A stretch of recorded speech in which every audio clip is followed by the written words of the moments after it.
बिस्मिल्लाहिर्रहमानिर्रहीम। दुरूद व सलाम हो मोहम्मद व आले मोहम्मद पर। अस्सलामु अलैकुम। आप देख रहे हैं बेसत न्यूज़ नेटवर्क। मैं हूँ कासिम मुजफ्फरी। सबसे पहले आज की हेडलाइंस। पाकिस्तान ने मजहबी आज़ादी से मुतल्लिक अमरीकी इल्ज़ामात मुस्तरद कर दिए। मुत्तहिदा अरब अमारात का पाकिस्तानी कंपनी से हथियारों की फराहमी के लिए अरबों रुपए का मुआहदा।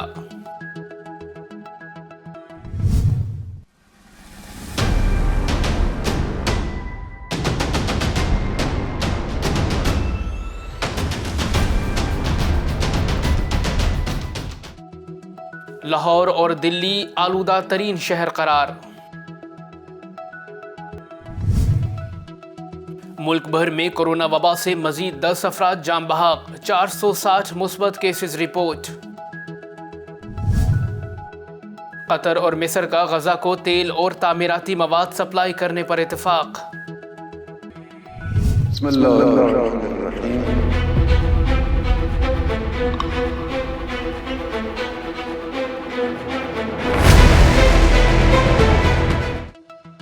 रहबर मौज़म सैयद अली खामनाई ने कहा है कि इस्तेमारी ताकतें कौमों को लूटने के लिए नरम जंगें छेड़ रहे हैं। तालिबान का अमरीकी कांग्रेस से असासों को गैर मुंजमद करने और पाबंदियां उठाने का मुतालबा।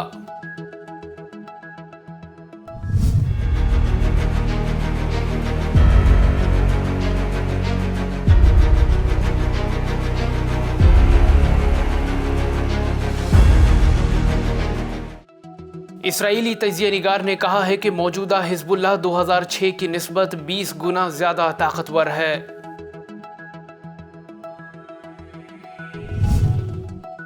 ज्यादातर अमरीकी शहरी सदर बाइडेन की ज़हनी हालत से मुतमईन नहीं।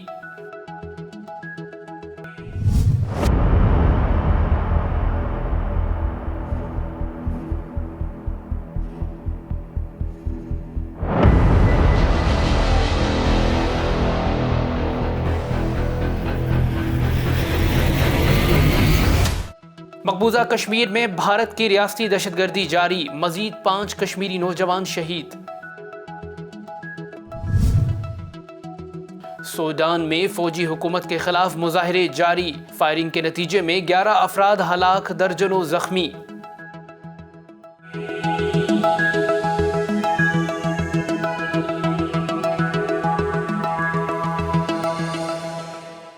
और अब खबरें तफसील के साथ।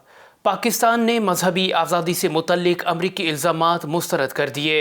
तर्जुमान दफ्तर खारजा आयशा फारूकी ने कहा है कि पाकिस्तान अमेरिका के स्टेट डिपार्टमेंट की जानिब से मजहबी आज़ादी के हवाले से जारी रिपोर्ट को मुस्तरद करता है। अपने बयान में उन्होंने कहा कि ये ऐलान न सिर्फ पाकिस्तान की असल सूरत हाल से लाइल्मी का सबूत है, बल्कि इस पूरे अमल की शफाफियत और एतबार पर सवालात खड़े हो गए हैं। उन्होंने कहा कि ये फहरिस्त मखसूस ममालिक को निशाना बनाने की अक्कास है और ये मजहबी आज़ादी के मकसद के खिलाफ मददगार होगी।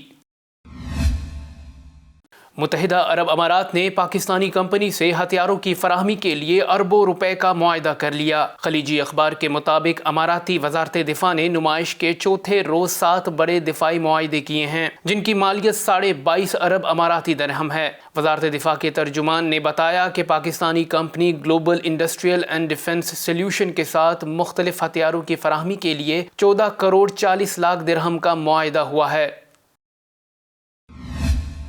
पाकिस्तान और भारत के बड़े शहरों दिल्ली और लाहौर को शदीद स्मोक का सामना है।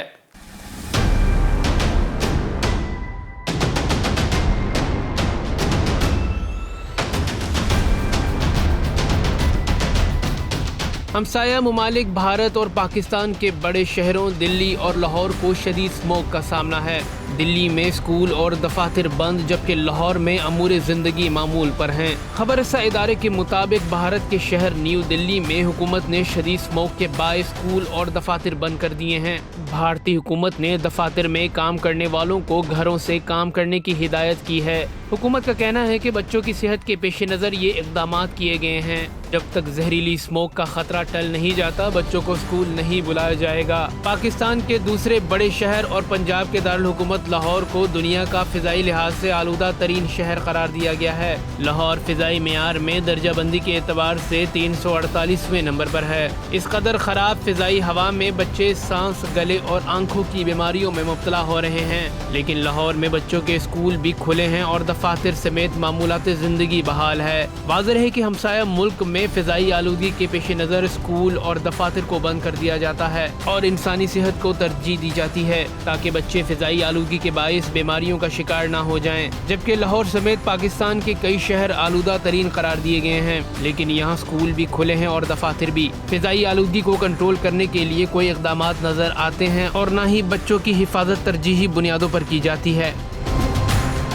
मुल्क भर में कोरोना वबा से मज़ीद 10 अफराद जान बहक हो गए, जबकि 460 मुस्बत केसेस रिपोर्ट हुए। National command and operation centre की जानिब से जारी बयान के मुताबिक गुज़िश्ता 24 घंटों के दौरान मुल्क में कोरोना की तशख़ीस के लिए 41,131 टेस्ट किए गए, जिनमें से 460 अफराद में कोरोना वायरस की तस्दीक हुई। गुज़िश्ता रोज़ इस वबा ने मज़ीद 10 अफराद की ज़िंदगियों को निगल लिया, जबकि मुस्बत केसेस की शरह 1.11% रिकॉर्ड हुई। इसके अलावा 1044 मरीजों की हालत तशवीशनाक है। कतर और मिस्र ने गजा को तेल और तामीराती मवाद सप्लाई करने पर इतफाक कर लिया। कतरी वजारत खारजा के मुताबिक ये मुआहिदा नॉर्वे के दारुल हुकूमत ओस्लो में फ़लस्तीनियों के लिए बैनुल-अक़वामी डोनर ग्रुप के इजलास में किया गया, जिसके मुताबिक कतर और मिस्र ने गजा के लिए तेल और तामीराती मवाद सप्लाई करने पर इतफाक किया। ख्याल रहे कि ये मुआहिदा एक ऐसे वक्त में सामने आया है जब गजा की इंतज़ामिया रवां साल मई में 11 रोज़ा इसराइली बमबारी के नतीजे में तबाह होने वाले 37,000 फ़लस्तीनी मकानात को दोबारा तामीर करने का इरादा रखती है। ख्याल रहे कि गजा 2007 से सख्त तरीन इसराइली नाकाबंदी की जद में है, जिसके बाइस गजा में मुकीम फ़लस्तीनी ज़िंदगी की बुनियादी सहूलियात से महरूम हैं। रहबर मौज़म सैयद अली ख़ामनाई ने कहा है कि इस्तेमारी ताकतें कौमों को लूटने के लिए नरम जंगें छेड़ रहे हैं।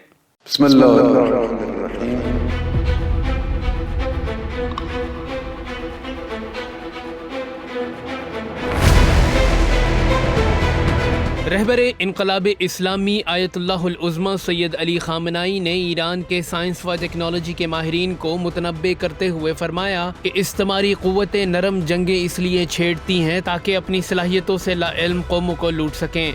یک بخش مهم جنگ نرم استعمارگران عبارت است از اینکه از استعداد خودش غافل کنن، وقتی که غفلت از توانایی خود بر ملتی حاکم شد غارت اون ملت آسان میشه. اینقدر بگن نمیتوانی که باورش بشه نمیتوانم، به خودش بگه نمیتوانم. रहबर मौज़म सैयद अली ख़ामनाई ने फरमाया कि जब अक़वाम अपनी सलाहियतों से लाइल्म हो जाएं तो इनको लूटना आसान हो जाता है। जहालत लूटमार का पेश खेमा है, जहालत और लूटमार का चोली दामन का साथ है। रहबर मौज़म ने मुल्क के आबी, माहौलियाती, बैंकारी और समाजी मसाइल की तरफ निशानदही करते हुए ज़िम्मेदारान को इनके हल के लिए अपने फ़राइज़ बखूबी निभाने का हुक्म दिया है। रहबर मौज़म ने मसनूई ज़हानत की अहमियत और अफादियत पर जोर देते हुए फरमाया कि ये मामला मुस्तक़बिल की तामीर में सबसे अहम किरदार अदा करने वाला है, इसलिए ईरान को आर्टिफिशियल इंटेलिजेंस के मैदान में टॉप 10 ममालिक की फहरिस्त में आना चाहिए। باید کاری کنیم که ما در دنیا حداقل در 10 کشور اول در مورد هوش مصنوعی قرار بگیریم که امروز نیستیم. रहबर मौज़म सैयद अली ख़ामनाई का फरमान था कि बाज़ अनासिर मुल्क में यूनिवर्सिटियों से जवानों को निकाल कर बाहर भेज रहे हैं। ये मुमलिकत से इनहराफ और दुश्मनी है। इन अनासिर की हौसला शिकनी होनी चाहिए। तालिबान ने अमेरिका से असासों को गैर मुंजमद करने और पाबंदियाँ उठाने का मुतालबा कर दिया। ज़राए के मुताबिक तालिबान के वज़ीर ख़ारजा अमीर ख़ान मुत्तकी ने अमेरिका से अफ़गानिस्तान के मरकज़ी बैंक के असासे गैर मुंजमद करने के साथ साथ बैंकों पर से पाबंदी उठाने का मुतालबा किया है। जो बाइडन इंतज़ामिया ने 15 अगस्त को काबुल में तालिबान की हुकूमत पर दीगर इक़्तिसादी पाबंदियाँ आयद करने के फ़ौरन बाद अफ़गान मरकज़ी बैंक के $9 अरब से ज़्यादा के असासे मुंजमद कर दिए थे। वज़ीर وزیر خارجہ امیر خان متقی نے کہا کہ انہیں تشویش ہے کہ اگر موجودہ صورتحال برقرار رہی تو افغان حکومت اور عوام کو مسائل کا سامنا کرنا پڑے گا اور یہ خطے اور دنیا میں بڑے پیمانے پر نقل مکانی کا سبب بن جائیں گے۔ گزشتہ ہفتے اقوام متحدہ کے ورلڈ فوڈ پروگرام نے خبردار کیا تھا کہ برسوں کے تنازعات اور طویل خشک سالی کے باعث افغانستان کی نصف سے زیادہ آبادی غذائی قلت کے باعث مر سکتی ہے۔ اسرائیلی تجزیہ نگار یاکو لاپن نے کہا ہے کہ موجودہ حزب اللہ 2006 کی نسبت 20 گنا زیادہ طاقتور ہے۔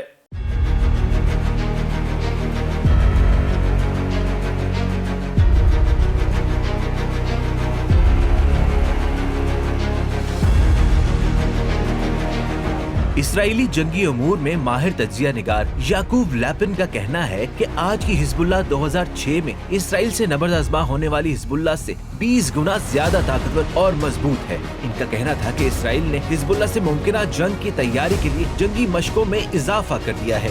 یاد رہے کہ اس سے قبل سید مقاومت سید حسن نصر اللہ بھی حزب اللہ کی طاقت کے بارے میں دنیا کو آگاہ کر چکے ہیں۔ واضح رہے کہ غاصب صہیونی ریاست اسرائیل کو 2006 میں پہلی بار حزب اللہ کی جانب سے 33 روزہ جنگ میں شکست فاش دی گئی۔ اس سے قبل عرب اتحاد 3 مرتبہ جنگوں میں نہ صرف اسرائیل سے شکست کھا چکا تھا بلکہ اپنی سرزمین اسرائیل کے قبضے میں دے چکا تھا اور اسرائیل کے قبضے سے قبلہ اول کی آزادی میں ناکام رہے۔ اب حزب اللہ کی عسکری طاقت سے اسرائیل میں خدشات بڑھ گئے ہیں اور اسرائیل نے انہی عرب خیانت کاروں کے ساتھ مل کر مزاحمت کا راستہ روکنے کی تیاریاں شروع کر رکھی ہیں۔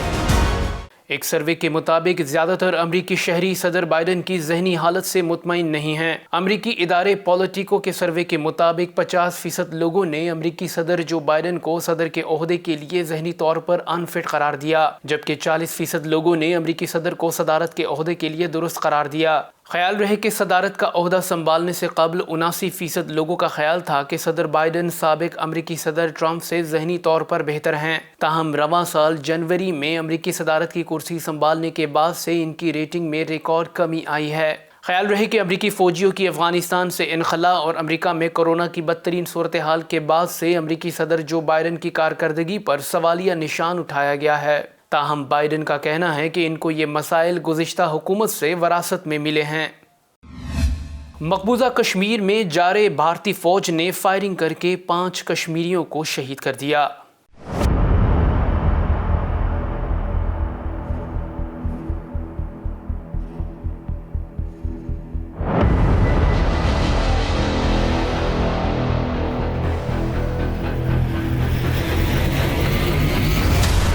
مقبوضہ جموں کشمیر میں گزشتہ روز جارے بھارتی فورسز کی جانب سے 5 کشمیریوں کو شہید کر دیا گیا۔ بھارتی فوج کی جانب سے دعویٰ کیا گیا ہے کہ یہ کشمیری عسکری تنظیموں کا حصہ تھے۔ انٹیلیجنس کی اطلاع ملنے پر آپریشن کیا گیا۔ بھارتی فورسز نے ان حریت پسندوں کو ٹارگٹ کرنے کے بعد کسی غیر معلوم جگہ پر دفن کر دیا اور جسد خاکی ورثہ کو دینے سے انکار کر دیا۔ اس بہیمانہ قتل عام اور جسد خاکی کے ورثہ کو واپس نہ دینے کے واقعے کے بعد کشمیر میں پسماندگان کی جانب سے احتجاج جاری ہے۔ ورثہ کا کہنا ہے مقتولین عام شعبہ زندگی سے تعلق رکھتے تھے اور کوئی بھی کسی عسکریت پسند تنظیم کا حصہ نہیں تھا۔ ورثہ کا کہنا ہے کہ جب تک شہداء کے جسد خاکی واپس نہیں ملیں گے احتجاج کا سلسلہ جاری رہے گا۔ واضح رہے اس طرح کشمیری نسل کشی بھارتی فوج کی جانب سے کوئی پہلا واقعہ نہیں ہے۔ بھارتی فوج کشمیری نوجوانوں کو انسانی ڈھال بنا کر قتل عام کی بدترین مثالیں قائم کر رہا ہے، مگر دنیا کی کوئی طاقت اس ظلم و ستم کی راہ میں رکاوٹ نہیں بنتی۔ سوڈان میں فوجی حکومت کے خلاف مظاہرے میں پولیس کی فائرنگ سے 10 افراد ہلاک ہو گئے۔ غیر ملکی میڈیا کے مطابق سوڈان میں فوجی حکومت کے خلاف مظاہروں کا سلسلہ جاری ہے۔ شمالی خرطوم میں ہزاروں افراد سڑکوں پر نکل آئے اور اقتدار پر فوج کے قبضے کے خلاف احتجاج کیا۔ سیکیورٹی فورسز نے مظاہرین پر گولیاں اور آنسو گیس کے شیلز برسائے، جس کے نتیجے میں 10 افراد ہلاک اور درجنوں زخمی ہو گئے۔ فوج نے مظاہروں کو روکنے کے لیے خرطوم اور دیگر شہروں میں موبائل اور انٹرنیٹ سروس معطل کر دیں، جبکہ پکڑ دکڑ کا سلسلہ جاری ہے۔ اب تک کے لیے اتنا ہی۔ مزید خبروں کے لیے دیکھتے رہیے بے سد نیوز نیٹ ورک۔ اپنا خیال رکھیے گا۔ اللہ حافظ۔